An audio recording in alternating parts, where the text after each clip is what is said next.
Assalamualaikum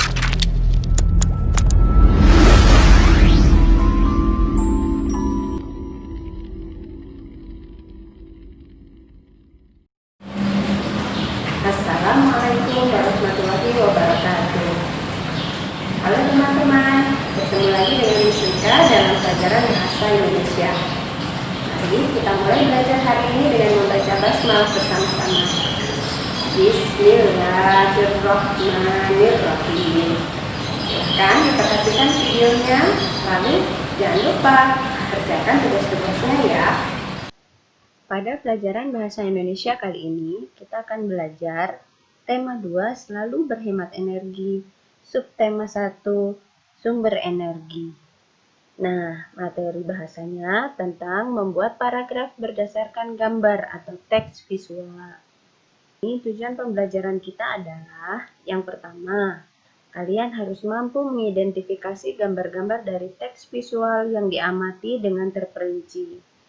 Yang kedua, mampu menuliskan gagasan pokok dan gagasan pendukung yang diperoleh dari teks visual dengan tepat. Lalu yang ketiga, mampu menyajikan gagasan pokok dan gagasan pendukung yang diperoleh dari teks visual ke dalam bentuk paragraf. Pada pertemuan yang lalu, telah kalian pelajari apa ya teks visual itu? Ya, teks visual adalah rangkaian proses penyampaian informasi atau pesan dengan media gambar, foto, dan lain-lain. Berdasarkan media tersebut, kita dapat menuliskan kalimat-kalimat yang disusun membentuk satu paragraf. Nah, inilah tujuan akhir kita nanti. Kita akan membuat satu paragraf dari informasi gambar. Langkah-langkahnya, yang pertama, amati gambar dengan seksama. Yang kedua, tulis peristiwa yang ada pada gambar. Yang ketiga, tulis pesan dari gambar tersebut. Yang keempat, ubah pesan tersebut menjadi kalimat yang lengkap. Yang kelima, tulis ulang kalimat tersebut dalam bentuk paragraf. Nah, dari kelima langkah ini, kalian telah melakukan langkah yang pertama sampai dengan langkah yang ketiga. Oke, Yusrika akan ingatkan sedikit tentang kegiatan yang sudah kalian lakukan minggu lalu. Baik. Perhatikan dengan seksama gambar di bawah ini ya. Itulah langkah pertama. Kemudian, langkah kedua, tulis peristiwa yang ada pada gambar. Berdasarkan diskusi kita yang lalu, peristiwa pada gambar ini adalah manfaat energi matahari bagi kehidupan.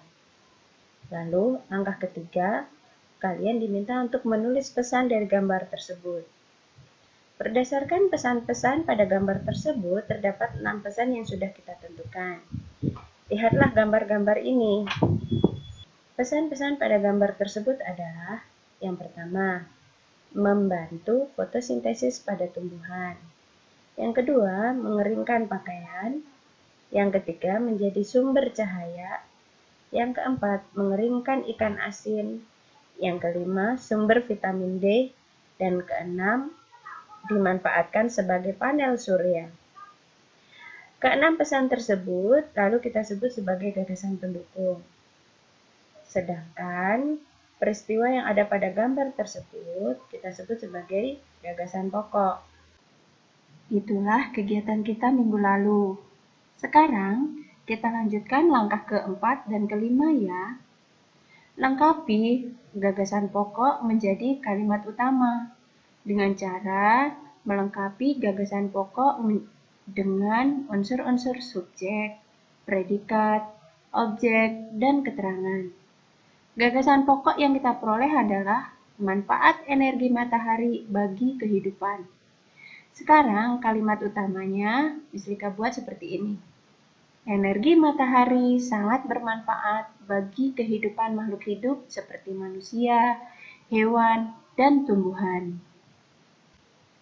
Selain kita mengubah gagasan pokok menjadi kalimat utama dengan cara melengkapi gagasan pokok dengan unsur-unsur kalimat subjek, predikat, objek, dan keterangan seperti yang kita lakukan tadi, kita juga akan mengubah gagasan pendukung menjadi kalimat penjelas dengan cara yang sama seperti kita mengubah gagasan pokok menjadi kalimat utama, yaitu dengan cara melengkapi gagasan pendukung dengan unsur-unsur kalimat subjek, predikat, objek, dan keterangan.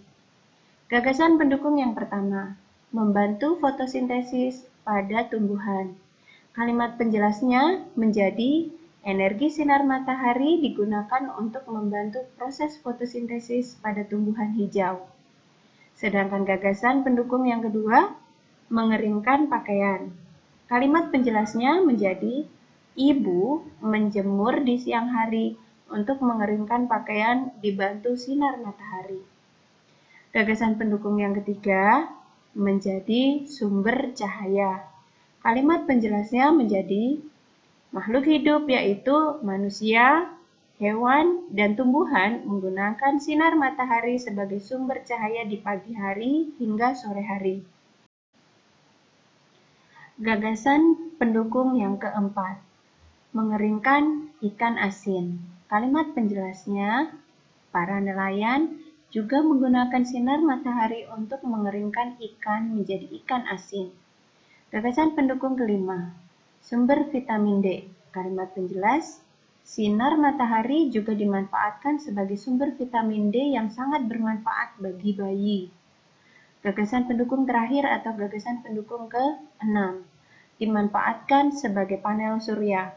Kalimat penjelasnya, sinar matahari juga dapat dimanfaatkan sebagai sumber energi alternatif dengan menggunakan panel surya. Nah, kita sudah mendapatkan gagasan pokok, gagasan pendukung, kalimat utama, dan kalimat penjelas bukan. Saatnya kita tuliskan keempat unsur tadi ke dalam sebuah peta pikiran. Ini adalah salah satu contoh peta pikirannya. Gagasan pokok seperti biasa kita tuliskan di bagian tengah ya.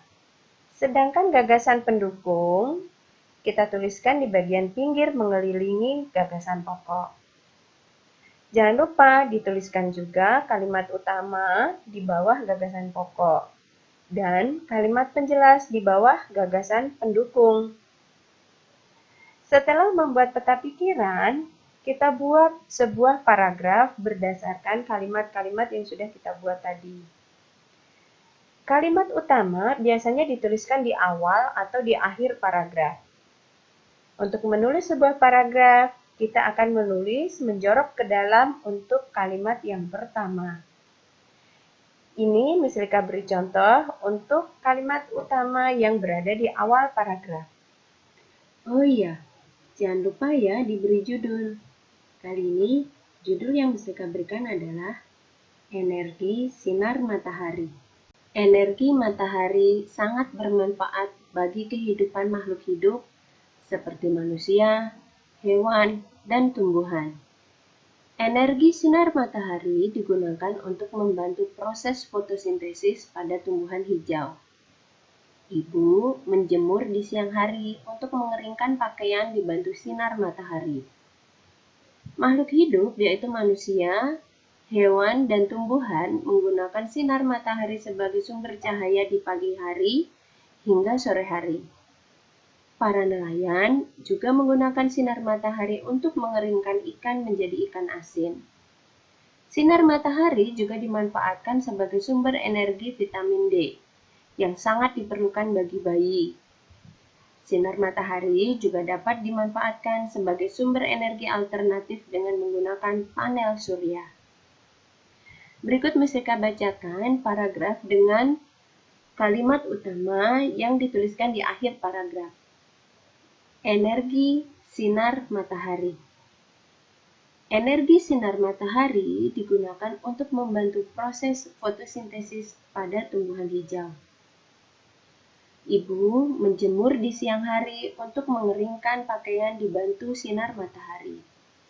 Makhluk hidup yaitu manusia, hewan, dan tumbuhan menggunakan sinar matahari sebagai sumber cahaya di pagi hingga sore hari. Para nelayan juga menggunakan sinar matahari untuk mengeringkan ikan menjadi ikan asin. Sinar matahari juga dimanfaatkan sebagai sumber energi vitamin D yang sangat diperlukan bagi bayi. Sinar matahari juga dimanfaatkan sebagai sumber energi alternatif dengan menggunakan panel surya. Jadi, energi matahari sangat bermanfaat bagi kehidupan makhluk hidup seperti manusia, hewan, dan tumbuhan.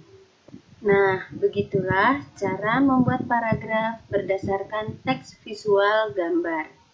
Minggu lalu, kalian telah mendapat tugas untuk menentukan gagasan pokok dan gagasan pendukung pada teks visual berikut. Sekarang, kalian harus melanjutkan tugas tersebut hingga terbentuklah sebuah paragraf yang padu. Silahkan dikerjakan ya. Demikian tadi penjelasan tentang materi hari ini. Kita akhiri pembelajaran hari ini dengan membaca hamdalah bersama-sama. Alhamdulillahirabbil alamin.